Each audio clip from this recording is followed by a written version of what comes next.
What's going on, ladies and gents? Robert Sykes, KetoSavage.com, and today's podcast is also a video.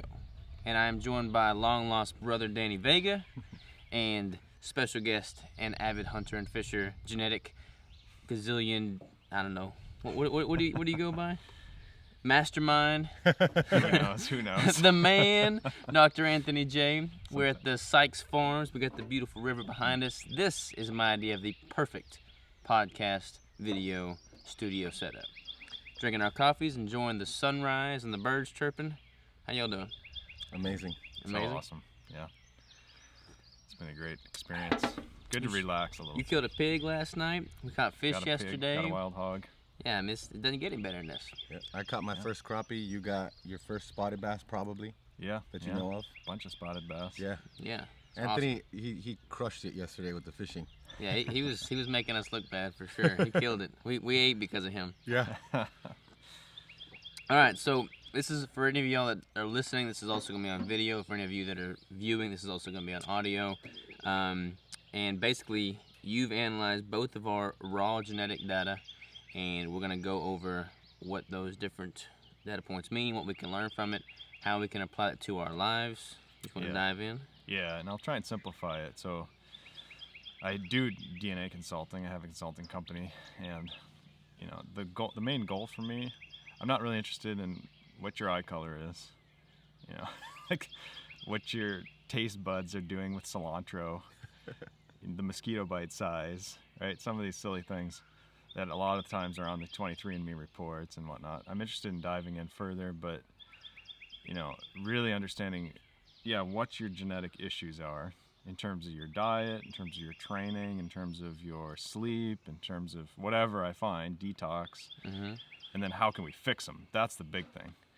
And I like to put it in context because a lot of these software reports, there's a big difference between male and female, right? You have to consider that. There's a big difference between, and a software report could do that, but they're not doing that currently. There's a big difference between an older person and a younger person and what their goals are, what their past history is in terms of their genetics. If you've got like a risk for thyroid problems and you've already had your thyroid gland removed or something real extreme, like that should be a big factor in the way I'm thinking about your DNA and what we should do about it, right?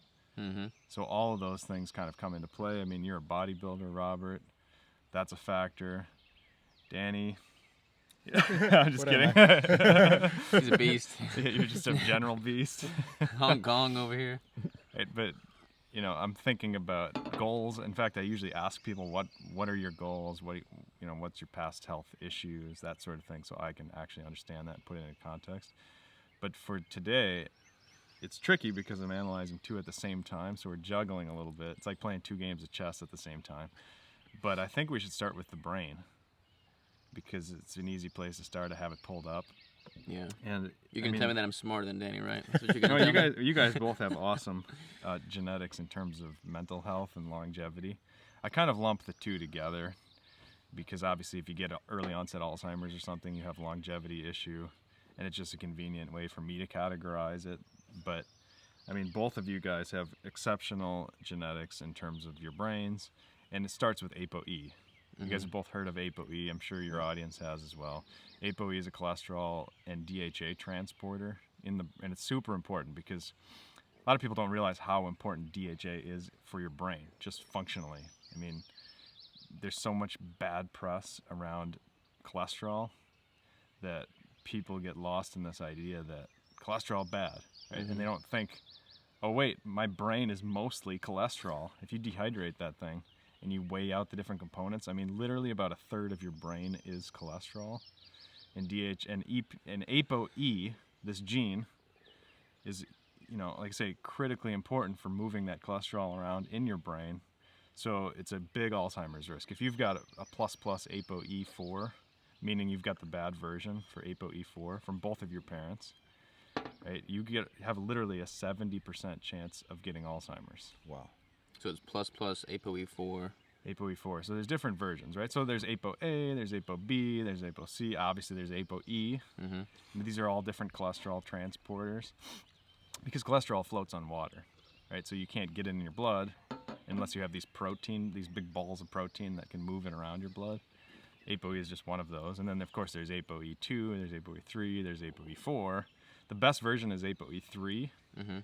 And I should actually step back and even, just for background, say, in your cells, you've got 2 copies of DNA.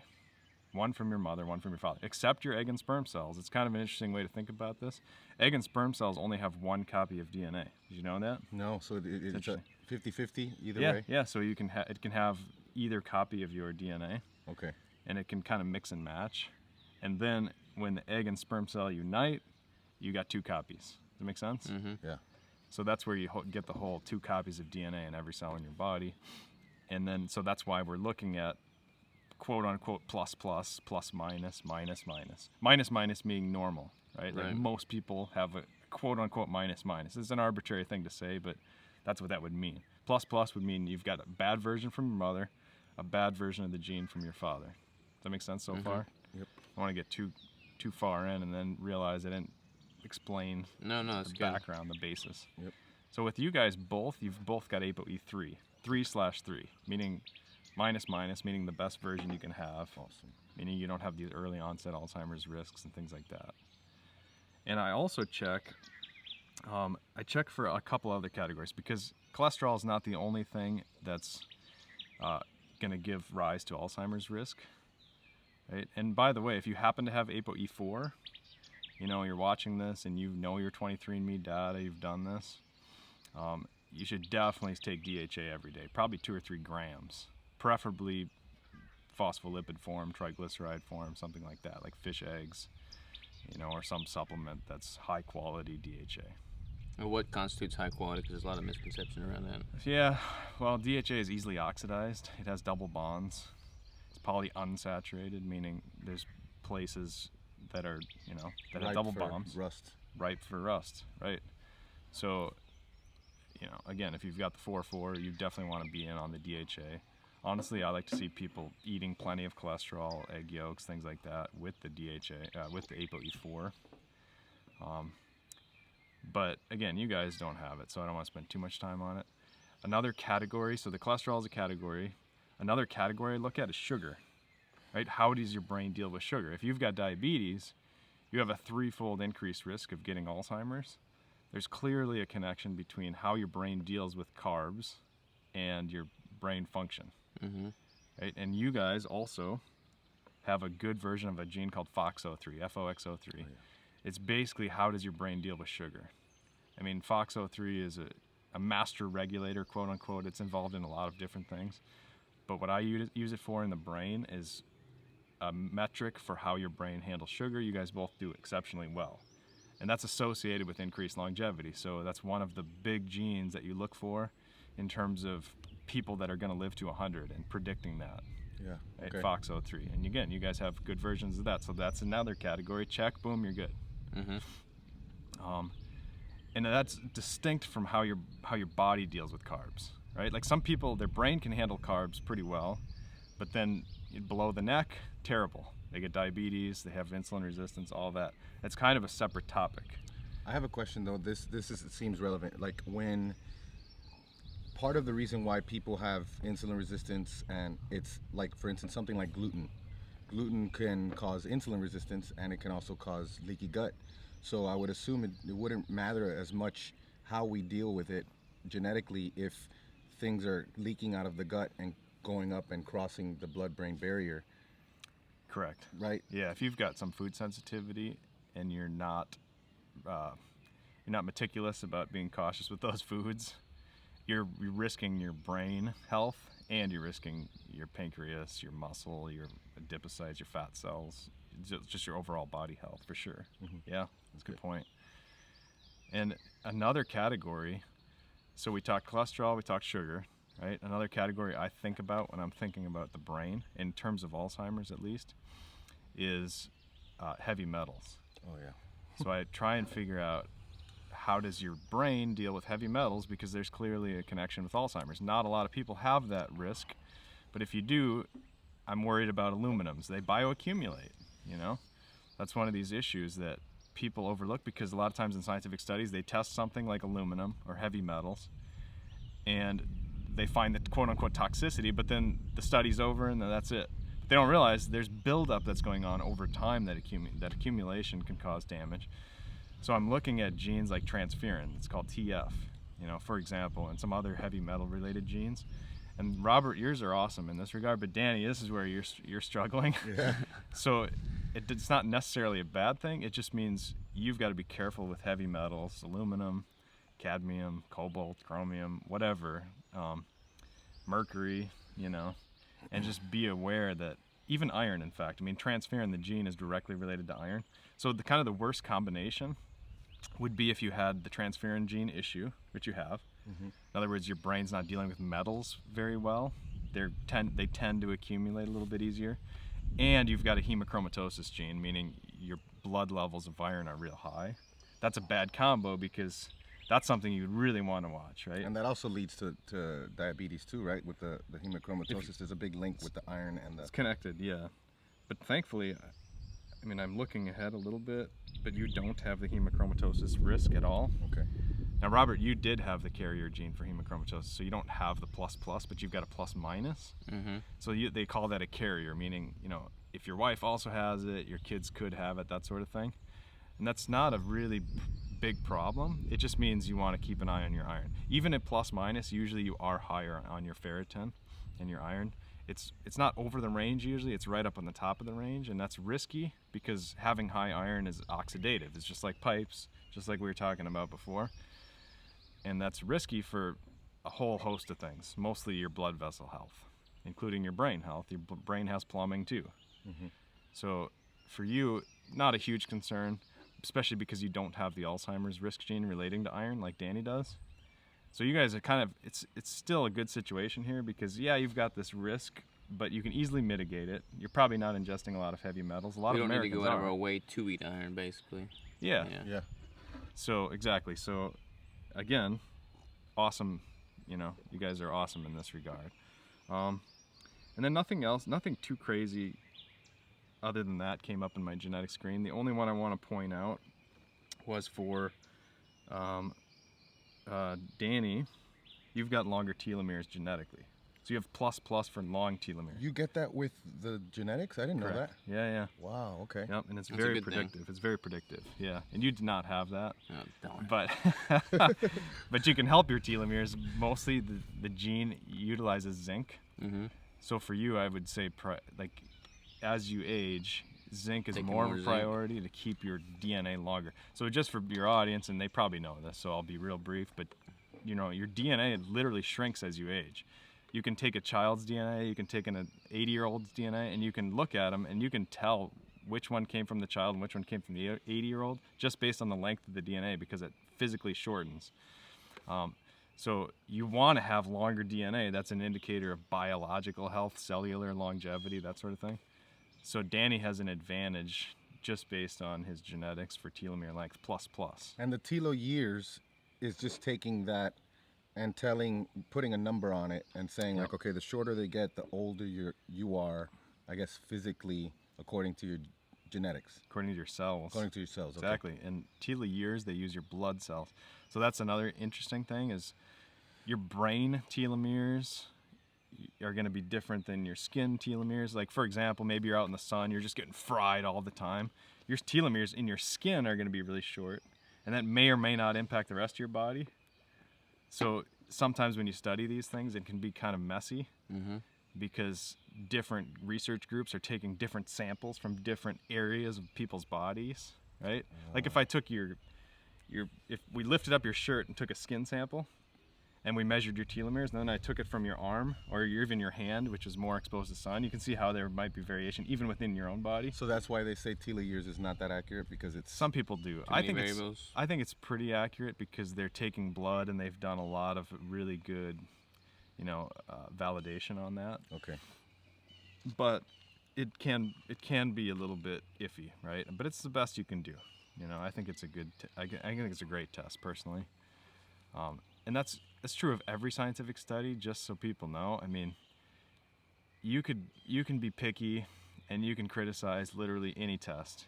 You can criticize blood glucose tests. Yeah. You can find what you want to look for or not look for. And how much variation and what timing you should have. And You know, I mean, there's definitely flaws on literally every scientific analysis, and so it's good to be aware of those, but I wouldn't overemphasize them and say like the telomeres test is useless. You know, there's a time and place, and I actually appreciate it. But again, that's pretty much it in terms of longevity and mental health.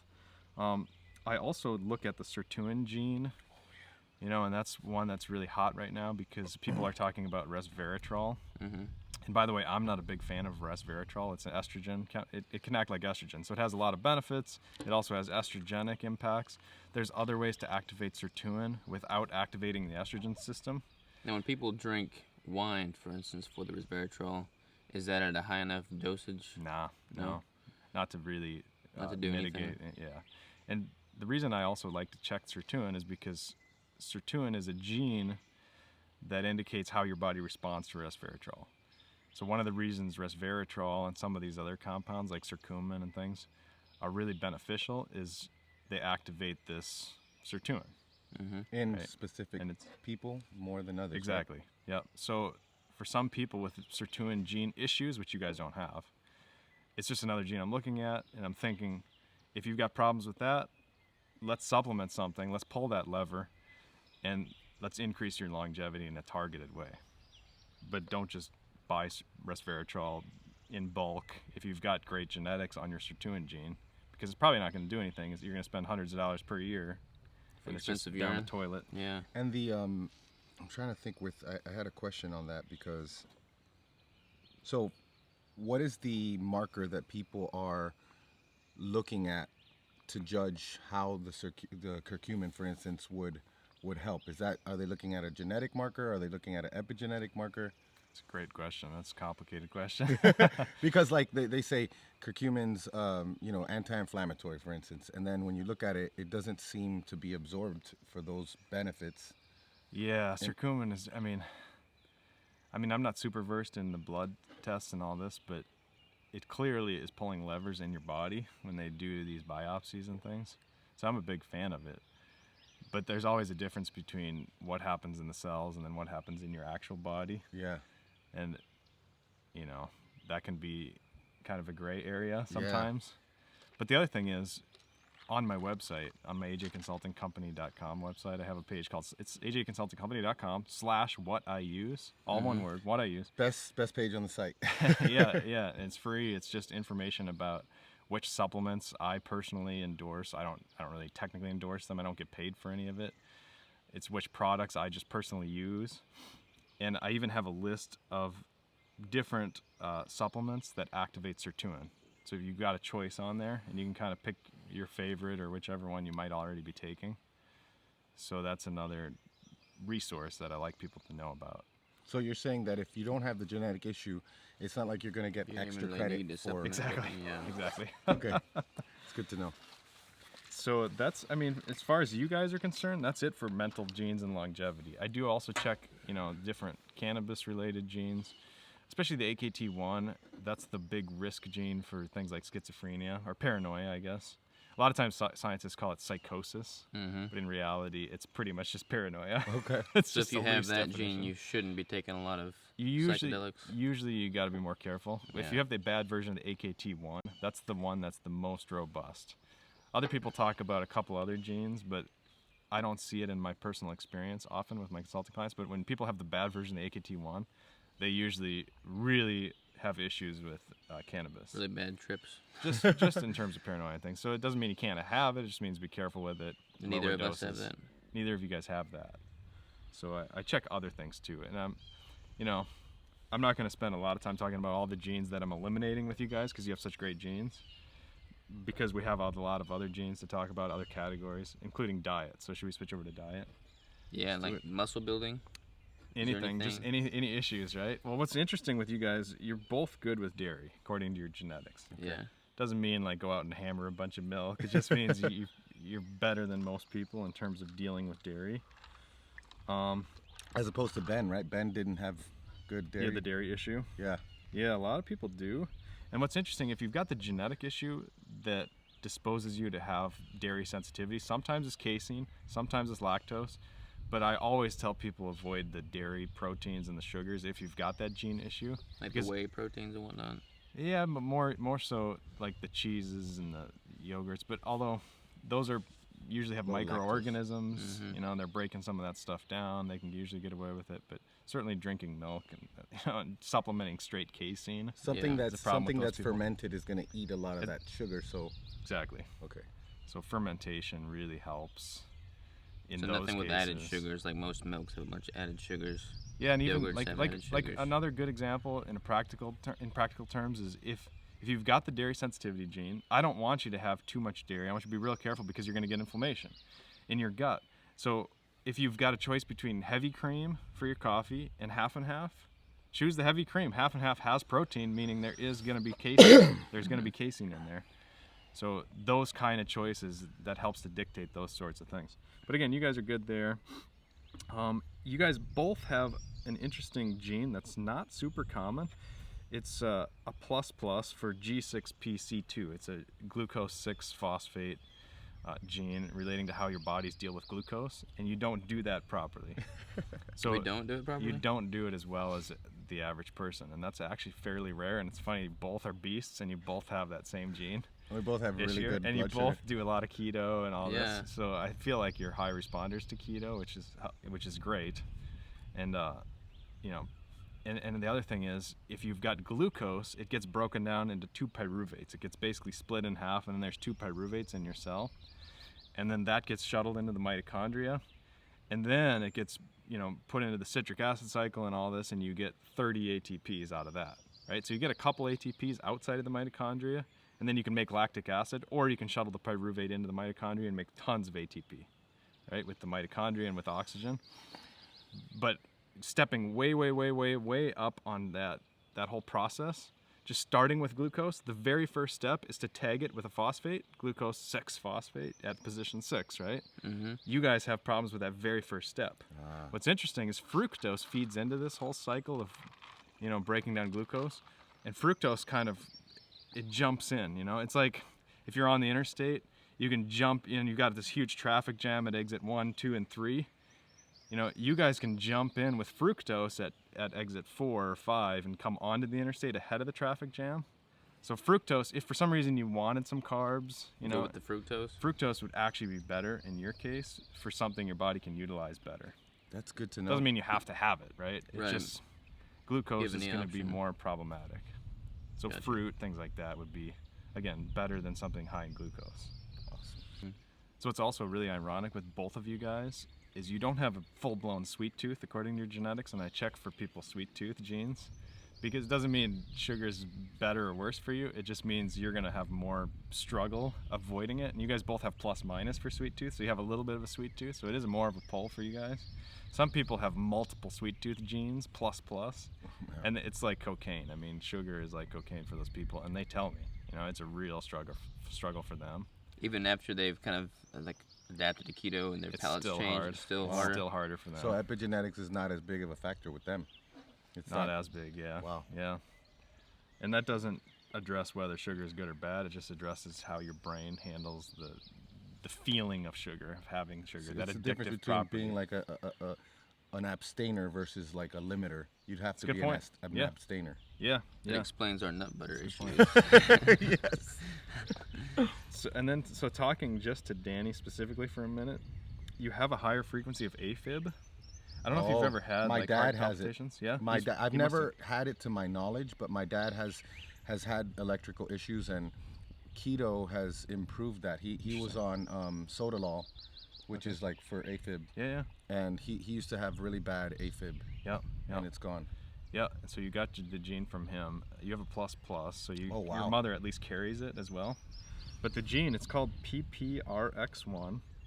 It's a creatine kinase related gene. So creatine is actually really important for you to prevent AFib and heart problems, and your dad as well. I'm gonna get back on that then. And that's probably why your dad does better on keto, because keto is, you know, you're not burning sugar. Your heart actually prefers to burn fat. I don't know if you knew this. So like if you have heart cells in a dish and you give them proteins, carbs, and fat, it'll actually preferentially burn fat. Wow. Whereas your brain, if you do the same thing with your brain, it'll preferentially burn carbs. What if they've never tested ketones, but I would assume that ketones, they would prefer ketones over.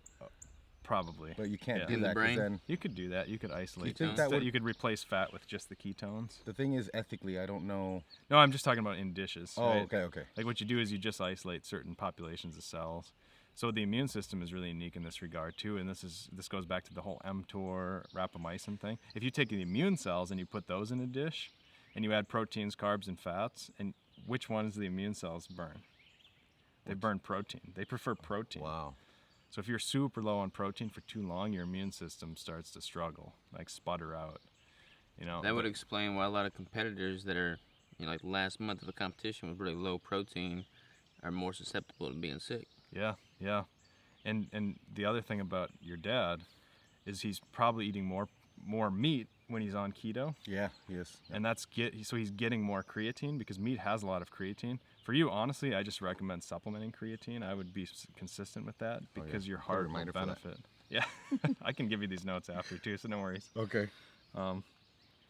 What's So a good again, dosage? Like 5 grams a I would day? do 5 grams. 5 grams yeah, creatine, just monohydrate? I saw it in the pantry the other day. I was like, oh, yeah, it's great. I mean, it's good for your brain. It's good for a lot of different aspects, but for you particularly, it's important.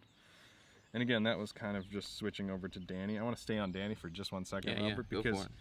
Danny, you also have a gene that gives you higher CRP levels. You're more prone to high CRP. interesting. The gene is called HNF1 alpha. It's kind of unique, actually. It's involved in glucose transport. So sugar can trigger C-reactive protein for you a lot more so than the average person. Wow. So that's something to keep in mind. If your CRP is really high, be really careful with carbs, especially, and I know you already are, so I'm not really concerned, but it's good to know, and it's like a tool in your toolbox. It's good to know. Right? For you, Robert, switching over, you definitely had an interesting thyroid, kind of yin-yang. You had like a risk for autoimmune thyroid, but then you had a protective gene that protects against autoimmune thyroid. So I'm not super worried about your thyroid, but it came up on my screen. Is So one maybe more family likely than the members other? might- Like, does the one have yeah. more strength? Probably, but I don't know how to interpret it. You know, there's not enough studies. The problem with these genetic studies is they're just taking mixed bags of populations, and then whatever comes out on top. You know, so you have to have a really substantial difference to come out on top of a mixed bag. Yeah. You know, and they find these things. I mean, but in terms of the interactions, it's almost impossible to predict, especially because you're probably getting your iodine, your seafood. Some people, the next person's probably not. So I that's need a to get more than I variable, things do. like that. Crystal And doesn't like stress. seafood, so I don't get as much seafood as I like. We did yesterday. Oh Yeah, man, yeah. We did. The other thing that you guys, let me see if you both had it, I can't remember. No, this is just specific to Robert, but you definitely had some weaker gut lining issues. So you have a tendency to have a weaker gut lining. The gene is called ATG16L1. It just has to do with how thick your epithelial cells are lining your gut. It disposes you to Crohn's disease. I'm not worried about that with you. For the average American, I might be worried, but for you, because you had a couple pluses on the same gene, but for you, it's just more of a long-term risk. Like, for example, if you had a choice between white rice and brown rice, you choose white rice because brown rice has the husk, it's harsher on your intestinal lining. You see? Yeah. Things like that would be how you would approach that problem. So, from like a gut microbiome standpoint, is there anything that I need to be supplementing or consuming to, I don't even think so. totally outside the equation? No, it's inside for sure. Yeah, because those microorganisms, they secrete different mucuses and they help. glutamine? It's symbiotic. Yeah, you could do glutamine. I mean, I have a lot of different supplements on the what I use page, like for example prebiotics, where you feed the microbiome. That would help. I mean, the biggest thing is just avoid those harsh, things like husks and hulls and fibers that are really When I eat sunflower seeds, which I don't do often, I just eat the whole thing. Like, Oh, I yeah? just eat the husk and all. Probably not a good once idea. he gets a little older, Yeah. that's not happening. All right. So yeah, and it's one of those things it's probably not going to play that big of a role with you because you're eating substantially healthier than the average person too. But other than that, I mean, you guys had really good genetics in terms of diet and food relating issues. I did some genetic tests, and they said that I was less likely to be able to absorb fat and use That's fat your as a fuel FTO source. gene. So yeah, Is that a lot of people talk about that. You had a plus minus a couple spots on your FTO gene. The gene is called fat transfer obesity. Mm-hmm. And obviously related to obesity risk, but I don't think that's true. Like, I find a lot of people that have the FTO gene issue, they can have worse version than you, plus versions all over that gene. There's like 4 or 5 different spots, you know, on that same gene, and I find they still do awesome on keto. So I personally am not on board with that idea, that interpretation. But what I do find, and I know I rag on cold showers on my YouTube channel, and I have a reputation, like that's the one video people don't like that I made, is basically complaining about cold showers being not that well validated in scientific research. Saunas, awesome, super validated in scientific studies. Cold showers, actually pretty neutral in terms of health benefits, but I mean mental benefits, you know, that sort of thing. I'm even getting flack just for saying it right here with you. But the FTO gene, if you've got problems with your FTO gene, and you don't have major problems, you have plus minus, right? But if you've got plus, you got 2 bad versions from both parents, then I do see cold showers being a lot more beneficial. Just in my experience, because that gene, the fat transfer obesity gene, it's involved in white fat being converted to brown fat. So when we're babies, we have a bunch of this stuff called brown fat. It's brown in color because it's loaded with mitochondria. And so it's actually healthy. So it's exactly like running your car and just spinning your wheels, not going anywhere. The brown fat just basically burns energy for heat, and doesn't create a bunch of fat. You know, it's not storing a bunch of fat. So in reality, brown fat is super healthy metabolically. It's healthy for your metabolism. And this FTO gene is involved in converting white fat over to brown. So it's involved in metabolism. It just acts like brown, but it doesn't turn into brown. Correct. And I rotated when I was doing my PhD way back. I rotated in a lab with a guy. His name is Stephen Farmer. He was on my thesis committee and everything, and that's all he studies, full-time research on beige fat, it's called. So it's an intermediate between white and brown fat. And of course, he was looking to develop drugs to basically initiate that process. They're looking at that for diabetes now. Yeah. It's a target, but it's going to have side effects. There's always going to be issues artificially manipulating, I think. But with me being a plus minus, like, would I see a measurable improvement if I incorporate more cold showers? Yes. Okay. That's the one. That's basically going to increase my fats metabolism. Correct. Exactly. Throw that into my next competition prep. Take some cold showers. I don't have that issue, man. You don't have the issue. I'm always hot. Yeah. And you know, and again, with the plus minus, not as strong. If you were plus, you'd be like, cold showers are unbelievable for my metabolism. You'd feel it.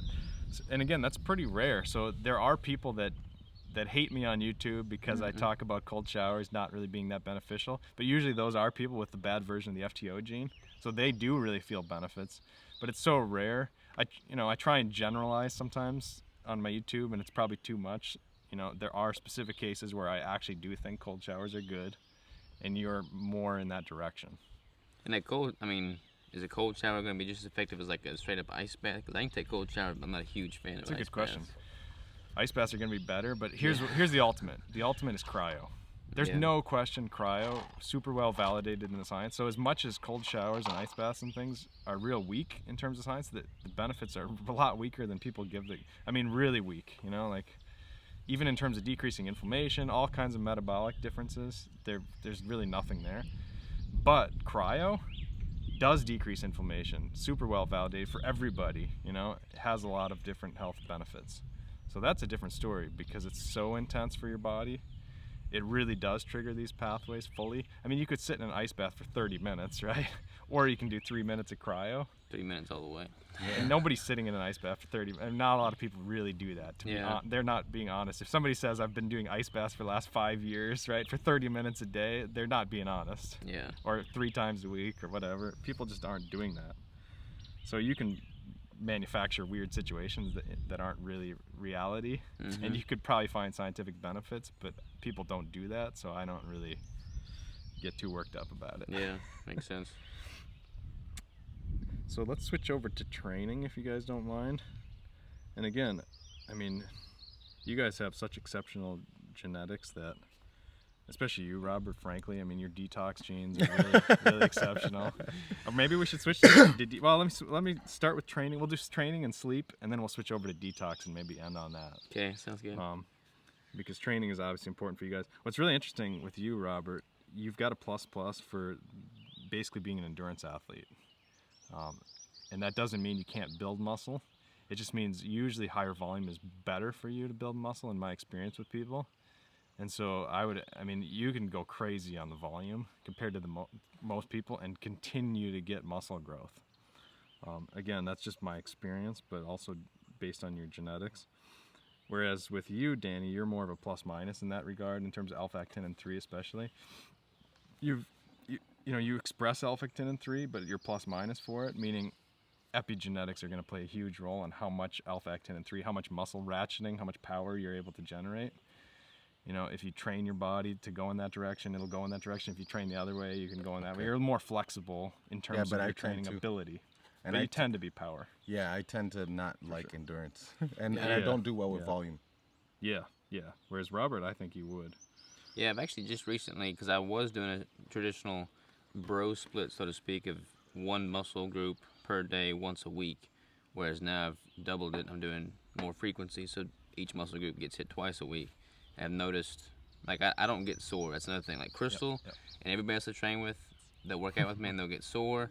I literally never get sore, no matter what I do. I do better with frequency, though, with high frequency, because volume that I can handle at a time is less. So I do better if I just do it more frequently. Yeah, that's a good point. And Danny, I think we were talking about this before, but you have an increased tendency for muscle cramps. Is that what the gene we were talking about? Yeah. Came up it's called myogenic factor 6, MYF6. They also call it Herculin. It's kind of funny. And what's really important for that gene, if you want to prevent muscle cramps, and that's pretty rare, by the way. I almost never see people that have this gene that increases their risk for muscle cramps. But the most important thing is sleep. Okay. It ties into the circadian rhythm pathway, so as long as you're sleeping, I feel like your muscle cramp risk is really low. Most people would talk about magnesium here, but I think protein also, like protein metabolism ties into that same pathway. It's myogenic factor, right? It's involved in muscle building, so muscle recovery. That's why sleep is so important, right? That's why it ties into circadian rhythm, because as you sleep, your muscles are recovering. You know, you work them out, you tear them up, you rest, you recover, you rebuild them bigger and stronger. That the whole sleeping is obviously key, but so is protein. So magnesium is always great. It's anti-inflammatory. I think most people are deficient in it these days. But for you, in terms of the muscle cramps, you get those cramps, sleep. Yeah. Sleep and protein. If would that have anything to do with the reason why it seems like I can handle more protein than a lot of people? Because maybe my body needs it? Possibly, but also because you've built so much muscle over the years, your body needs it. True. Yeah. It's true. humble brag. That's true. I'm just huge, it's all good.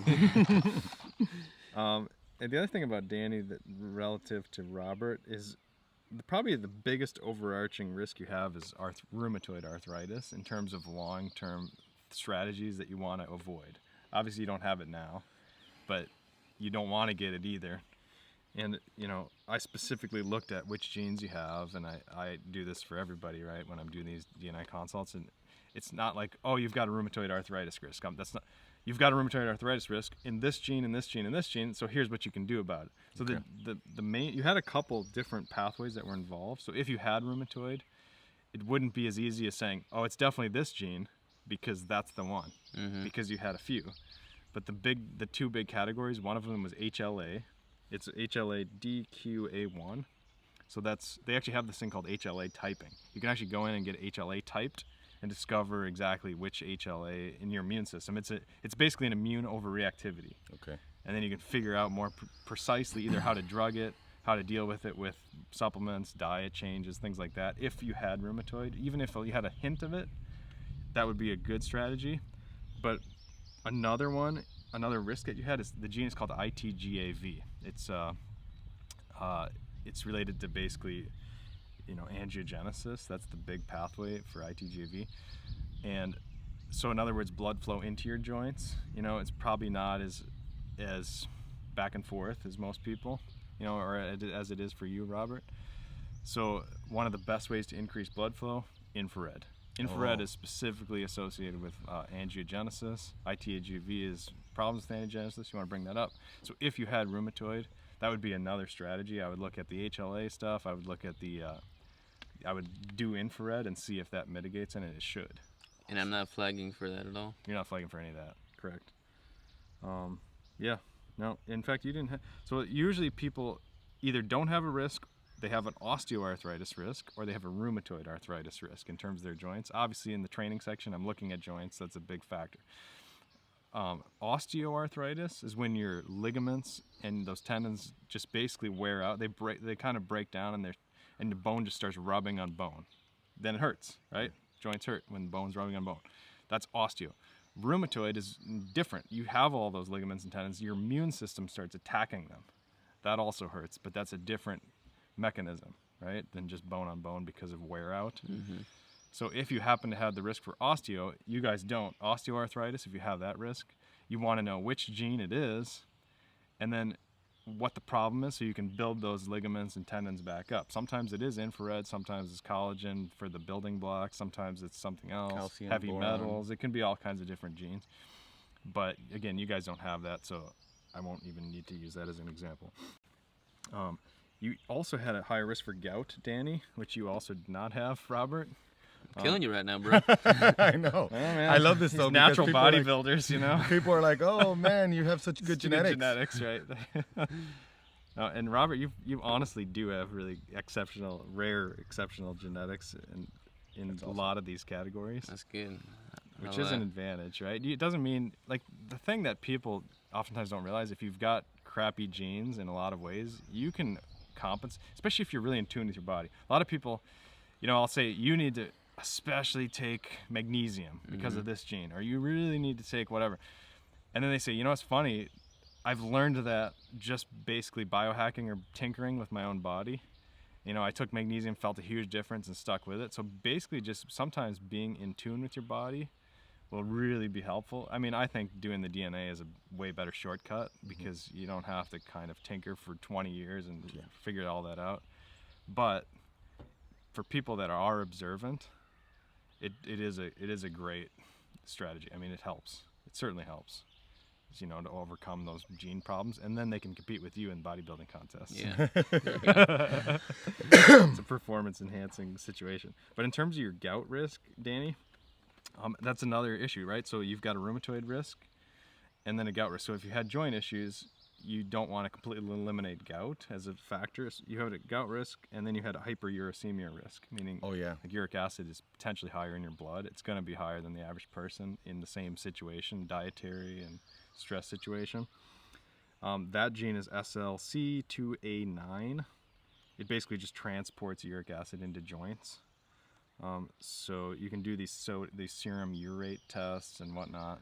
There's a lot of strategies for lowering that. I don't want to get too far down that rabbit hole. I've been taking, when I learned about that, I started taking L-citrulline because I read that L-citrulline helps clear it. Yeah, perfect. And that's another thing too. I love it when they find their genetic issues. The reason I give these reports with all the details and which genes they have is they can go back, because I'm not an expert in all 25,000 genes that we have, right? But if I had some rare gene, it's better that you do your own homework for your own rare gene, because I can't do all the homework for all the genes. Yeah. But at least it's the tools, Yeah.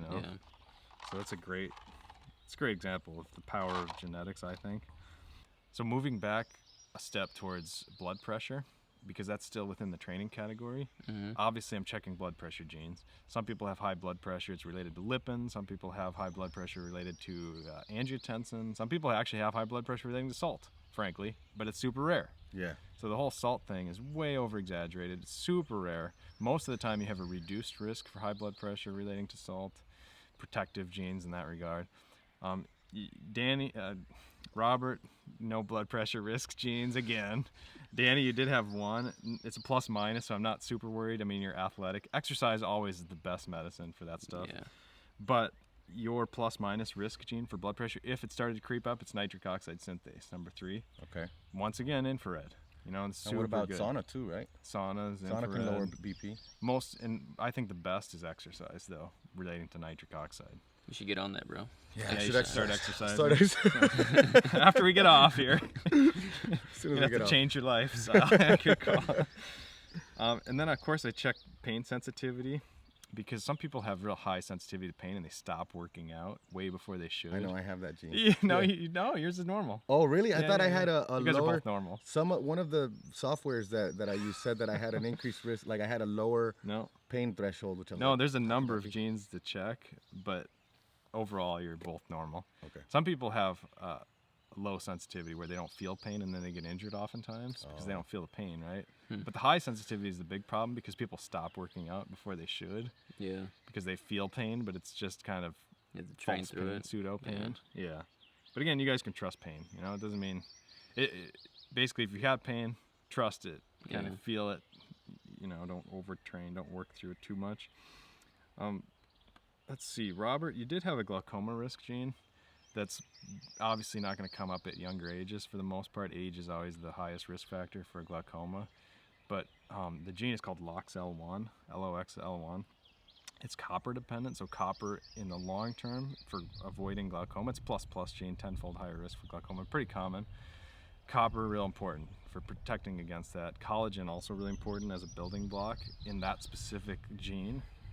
So if you know, even not a factor for another 30, 40 years, but if you started to have issues, your eye doctor starts complaining, I would really prioritize copper and collagen consistently. Right now, I wouldn't worry too much about it, but it's probably something to add to the list, you know?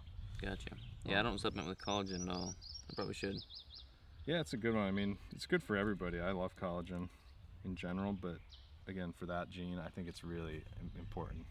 A lot of people don't count collagen in their macros at all because it's not a complete protein, but I mean, it's not empty calories either. No, it's full of glycine especially. But the amino acids aren't very insulinogenic or glucogenic in any way, like with Gluconeogenic. collagen. Yeah. From what I've read. I'm a huge fan of collagen. So relating to sleep. So we'll switch topics and talk sleep for a minute. I think we both are terrible. No way, you guys are great. I mean, the first thing is you got the Aura. We all are wearing the Aura rings. Yeah. We're all twins here, triplets, Aura ring triplets. And that's always the conversation in the morning when we first wake up. We're all pulling out our phones, looking at the Aura data. Just I slept really good last night, by the way. My sleep score was 85, which was the highest it's ever been. Mine was poor. Mine was 70. I had over an hour of REM, an hour and a half or something, and I had like 30 minutes of deep sleep. I had 2 hours of deep and an hour and a half of REM. That's like literally my highest ever. See, but he slept in while Danny and I got up to do some hog hunting. Even if it was only for 30 minutes extra.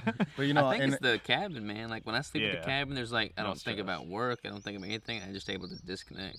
But at 5:25, because the alarm was at 5:30, I started to get antsy in bed. I woke up a little bit because I had to. There has to be something where I don't have any of the other symptoms related to something where, like frequent urination, but I think it's because I drink a ton of fluids.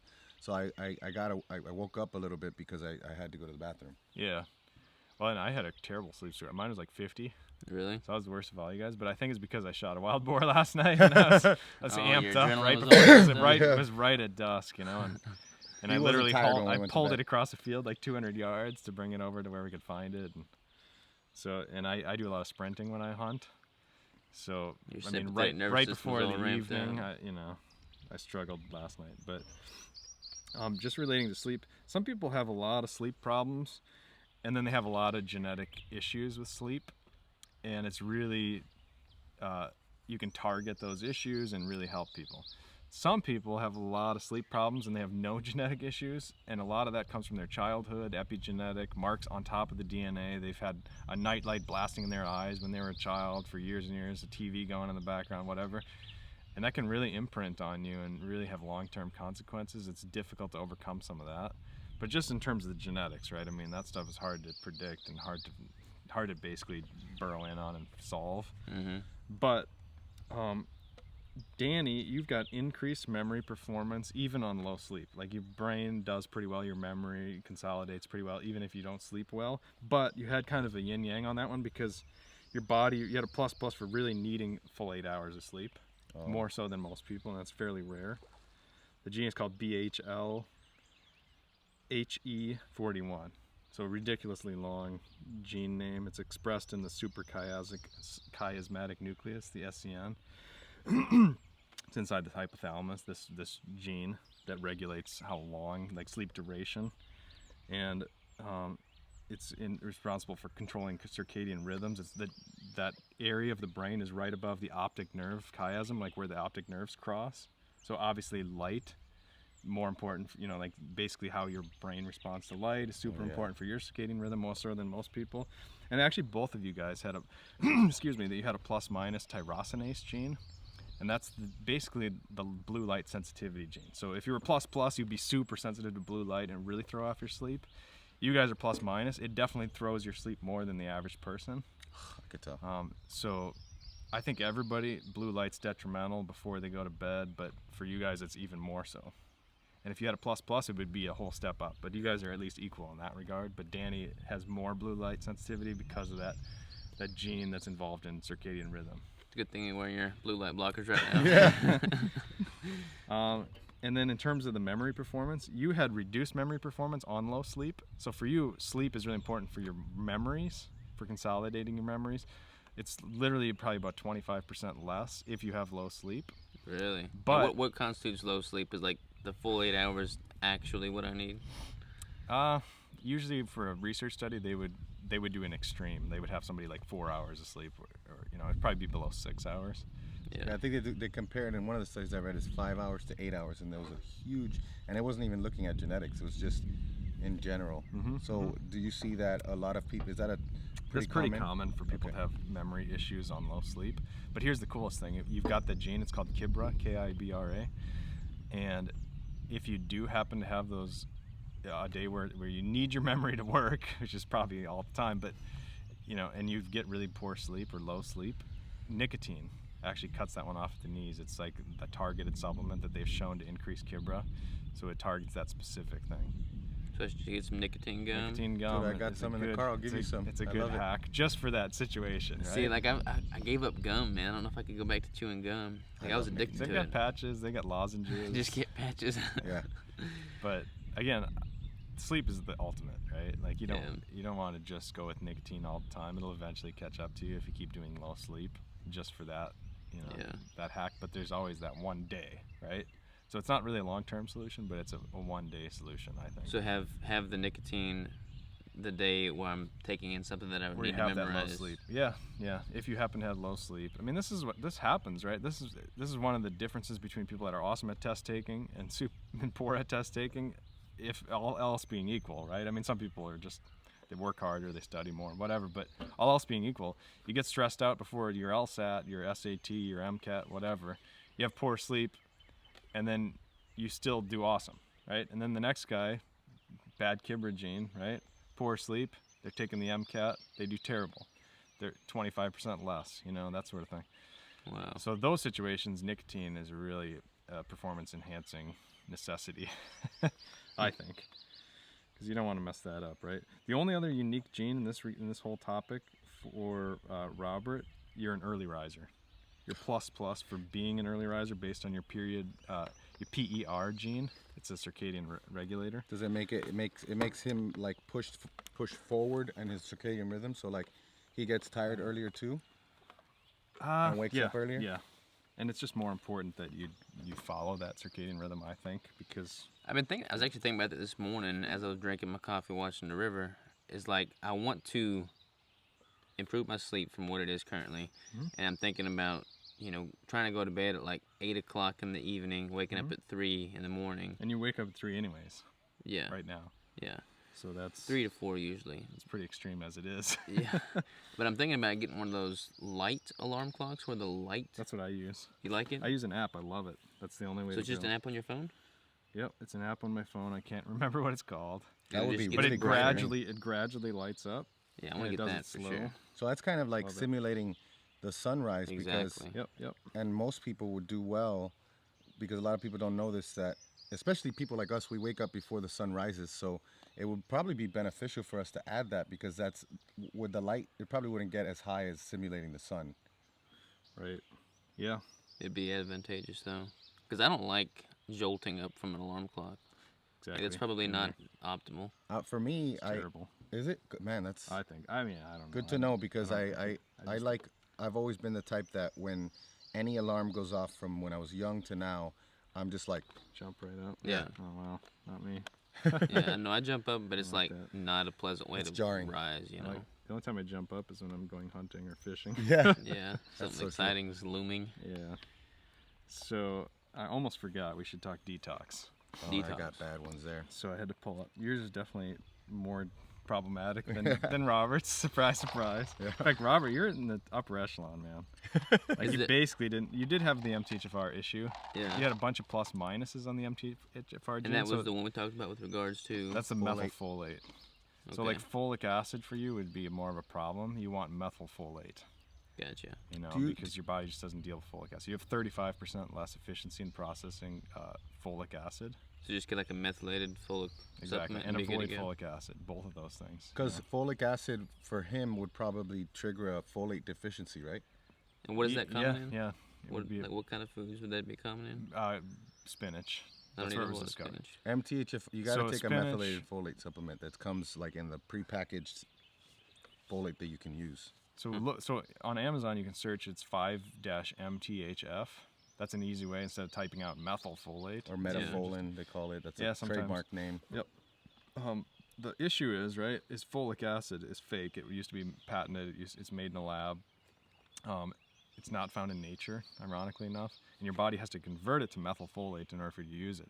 What is it used for? Making DNA. You don't make DNA out of thin air, right? It's one of the Right. building blocks for making DNA. That's why it's so important for women that are pregnant. And by the way, this is like the miscarriage gene. Women that come to me, they've had a bunch of miscarriages, they're really struggling.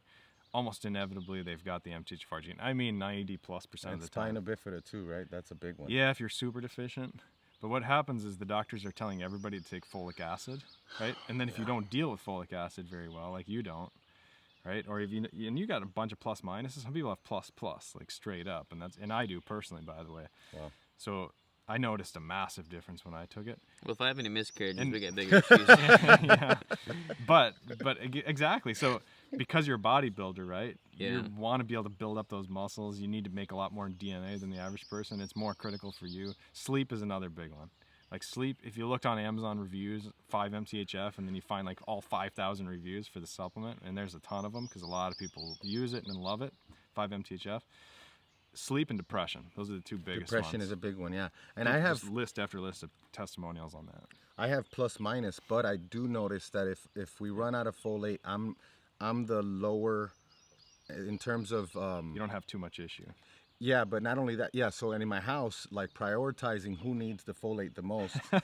Maura needs Rationing folate in Yeah. their house. it. Yeah, because the boys have it. Oh, we're out deemed- of folate. What are we gonna do? I can't have it. Yeah, like when we're low, Maura's like, you can't have the folate. We're low on folate. We're low on the metafolin. So Yeah. yeah. You only had one plus minus on the A1298C. But I noticed though with my mood, if I'm not taking the folate, I'm a little bit more edgy, which is kind of interesting. Yeah. But Robert, you've got 3 plus minuses. You've got the A1298C. You've got the C677T. So I just need to get this methylated folate supplement. I think it's worth Methylated B doing. vitamins, because they can all B be vitamins, methylated. totally. They're all methylated. Because some people, Maura has a B12 methylation problem, Yeah, and that's yeah. why she's always weak. And you and that's a perfect timing that you said that because you also have that B12 issue. You have the MTRR, methylene tetrahydrofolate, she has that. homocysteine, She's plus plus for that. I just started taking a B12. So B12 is also more important for you. That's probably the biggest Methylated though, right? Because methylation issue you have. he needs to get a methylated B12 or not really? Not necessarily, but like it's not as important as the methylfolate. Yeah. But I would just get the methylated. multi-B complex that has methylfolate, and they usually have the optimal versions. Again, go to my website. You can find that version that I recommend. I've done a lot of research on it. I look at third-party certifications. I look at all that stuff. Thorn is the one. Did you put Thorn on there? I can't remember for that particular one, Thorn to be tests honest. for everything. So I like Thorn. They could. But do they've good had stuff. some pretty bad, like if you look at labdoor.com, they've had a few products that have had really bad Ooh. third-party reviews Oh, really? okay, it's good to know. for certain products because I used to just recommend them globally. But again, every company's different, every supplement's different. You know, I don't just have a long list from one company because of some of those third-party tests. That's you good to know. Yeah, and I mean, if you look down the list, I was just showing Danny, you know, like the differences between you guys because I gray highlight the problems, and you've got like a super sparse list, and he's got this long list. But again, going back, just switching over to Danny then for a second, specific to Danny, he needs the B6 a lot more importantly. Mm-hmm. He's got a gene called BHMT, beta-ene homocysteine methyltransferase. Another word for beta-ene is trimethylglycine. Oh, okay. Right? So the problem with having that BHMT gene issue is you tend to have elevated homocysteine. So you got a couple inflammation-related risks, right? The CPR we talked about way before, and then you've got the homocysteine elevation risk. If you're not taking glycine and or choline and or zinc. Okay. All three of those are probably, especially zinc and especially trimethylglycine. Maybe that's why I do so well with alpha GPC. Probably. Some people take it and they say, "Oh, I don't feel much," but I'm like, yeah, I feel really good with it. Exactly, and that's a great point. Is oftentimes, like for example, liposomal glutathione, right? People take glutathione or they do the infusions with the IV. And they don't feel different. I look at their genetics and they don't have any glutathione issues. So it's really not that big of a deal. But then when I find people that have glutathione gene issues, I usually tell them they're probably going to be high responders, or they already come to me and they say, look, I'm a super high responder. This is amazing for me, right? So it is really predictive. And a lot of scientists aren't willing to tell you that, right? Because scientific studies are usually more messy. You know, because they lump a million people together and they're all mixed and matched and they all have different genes, and then they test glutathione. But then there's people in those groups that are good responders, hyper responders, poor responders, and then they find a tiny difference in the overall outcome of the study. And people, a lot of times, especially scientists, use those studies to kind of basically look down on the value of using liposomal glutathione or zinc in your case, because they want to make it simple and say yes or no instead of it depends. And they don't understand. I feel like they should understand, right? These scientists should understand the complexity of these interactions and these studies and how unprecise they are. Because the ideal study would be have a group of people with glutathione issues, and then you give them plus or minus glutathione. Right? And then you have people with no glutathione issues and do plus or minus glutathione, and you'd see almost no impact there, but you see a big impact in the first group, you see? Those kind of studies will be done in the future, but they're not being done yet. What about, instead of doing that, I think, wouldn't it be a little bit more efficient to just administer a DNA test along with everything? Because then you could just stratify that's exactly, them. that's what I'm saying. Okay, yeah. that's Start how with the you DNA would test, stratify. Yeah. Yeah, and then if there's people that have plus minuses, you just basically either put them in a separate category or take them out, because you want both extremes, especially. And when they do those studies, right, there are a few studies that do that, and then sure enough, you know, they find the predictive value of the genetics, you know. But most of the time, they're just lumping big groups of people together, and it gets real messy. Yeah. You know. So anyways, BHMT, SHMT1, you've got some homocysteine, B6 important, zinc important, right? In terms of vitamin D, you guys are both pretty good. You had some plus minuses on your vitamin D receptors.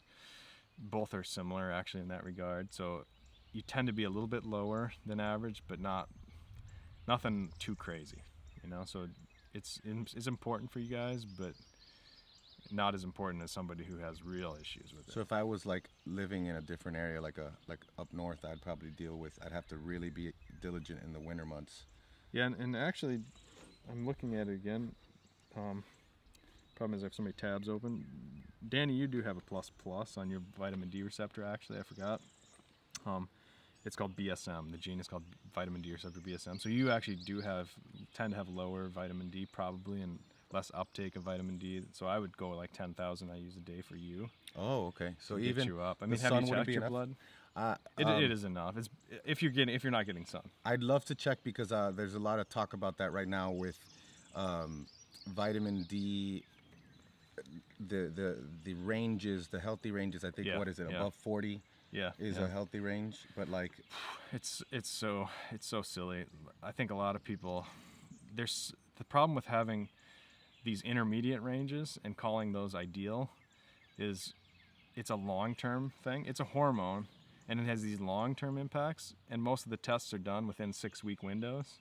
And so they're saying, if you're 50 or if you're 70, there's no difference, because within our 6-week window, we didn't find a difference. Problem is, after 20 years, there is a massive difference, but who's studying that, right? Oh, yeah. Right. And I mean, I just stated that as a fact. It's not been studied. You know what I mean? Like, but I'm telling you, if you did a 20-year study on somebody who is 50 nanograms per mil or 70 nanograms per mil or 100, you'd find benefits going up. And the reason I think that, I mean, I'm really convinced of that, even without the data. And the reason that is because it's natural. I mean, people that are living around the equator in these tribes where they're living outdoors all the time, their average is 100. Wow. They get up to 120. What would be the detriments of having low vitamin D? And well, the average American is 30. Yeah, okay. What about tanning beds? Tanning beds bring it up, yeah. So as long as you're not frying your skin, right, and getting all that oxidative damage and you can't recover, it's just like overtraining, right? You overdo the sun, overdo tanning beds, all that, then you're getting a whole separate set of problems. Oxidative risk. Yeah, but as long as you're doing it within reason, you're bringing up your vitamin D, you're having Making a lot sure of you benefits. gotta take it with K2, right? You gotta. K2 is important because it helps to make sure you don't Absorption. calcify your arteries. You're not putting calcium in your arteries. That's the problem with getting way too high, is you get too much calcium in your arteries. But again, as long as you're up, they're finding people without any supplements that just are really healthy living outside up at 100, right? Like, and it's hard to get to 100. Yeah, I mean, I know a lot of people they can take 15,000 IUs a day, and they test like 2 months later, and it's like a blip. They're like 70. Yeah. Oh yeah. No, it Even doesn't less. seem like it. Wow. But Yeah, some people have substantial vitamin D receptor issues. does the some people sun have have gut a better issues. effect? That's my impression from what I've seen. Yeah, I always tell people, like, in the summer, don't worry too much if you're outside a lot. But if you're super, if you're cloistered and you're indoors and you're at your office all the time, so kind of play it by ear, right? How much sun you're getting, that sort of thing. But again, you guys are pretty good. Danny a little bit less so, but pretty good. The only other one, I mean, again, you guys detox really well. So that's another reason not to worry too much about the Alzheimer's, because you do pretty well with heavy metals. Your glutathione genes are really good. The only one that you have a risk for is the superoxide gene, or a problem with superoxide, whereas you have got to, of course, have a good one. Superoxide, it's called SOD2, is the gene, superoxide dismutase number 2. That's a gene involved in getting rid of these, reactive oxygen species, right? You've heard of superana, Ross, exactly, that kind of thing. And superoxide's involved in breaking those down, and yours doesn't function optimally. Another reason to take zinc, first of all, but also to try glutathione, liposomal glutathione, because it should work better for you than it would work for Robert, for example, because glutathione is an antioxidant. It's your body's main antioxidant, right? That could probably help with the CRP issues too, right? If I found that I had high CRP. Yeah, that's a good point. So, but other than that, I think that's pretty much, the categories that I wanted to cover for you guys and compare. We could do 5 hours on this pretty easily and go really into details, but I don't want to get too specific just to you guys so that the audience relates. Yeah, I think the main takeaway here is just that I'm more superhuman than Danny. And most of the natural bodybuilders are, unless they're really specific about, finding their genetic flaws and optimizing them. That's the only way they can compete with guys like you. Now, this is interesting though, because I never really looked into genetics. I think a lot of people, they get genetic data back and they just like throw their hands up in there and They say don't know what to do with it. Yeah.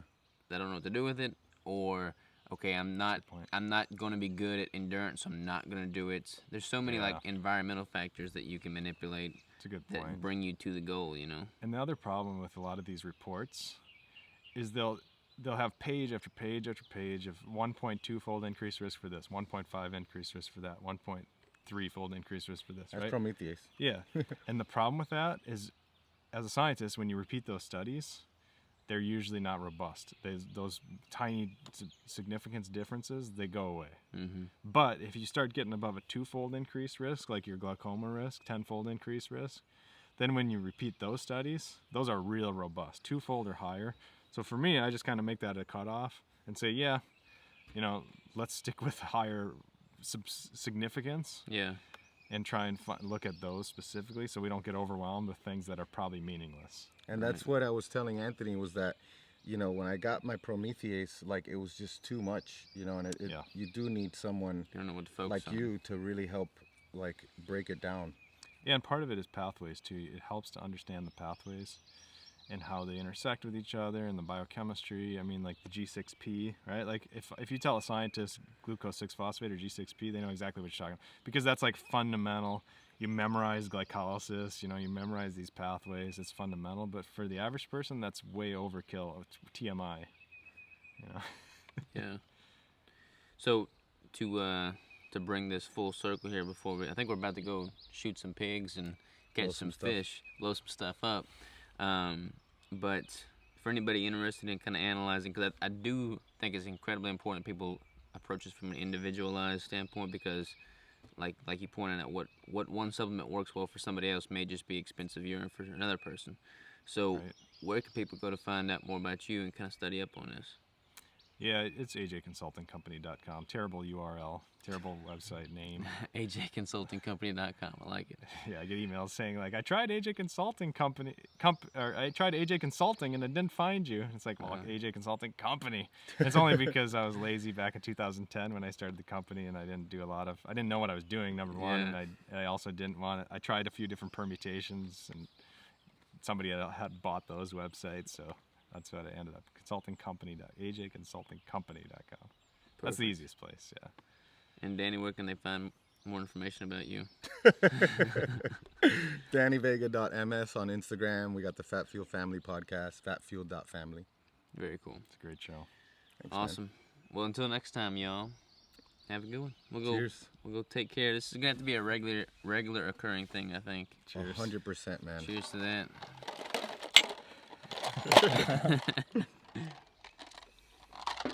All right, let's go shoot a pig. Yeah, let's do it.